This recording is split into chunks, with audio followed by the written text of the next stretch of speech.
Alright, this is actually a twofold or a threefold problem here maybe.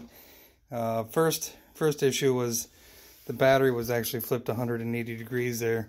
So the positive post was actually hooked up to the negative, and the negative, although it was disconnected, looked like it had been hooked up to the positive post there.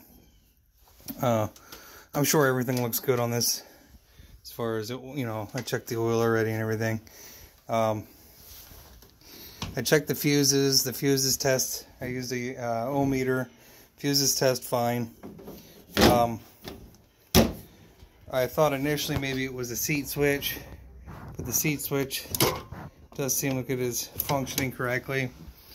Then as you get over to this side, there is a cable up underneath here for the, let's see if I can find it.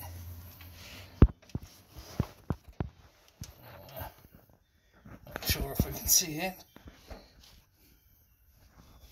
Right there, that cable. I think there was a little dirt on that cable there. That plugs into the transmission. And as soon as I rattled that around, I don't want to choke myself out here, but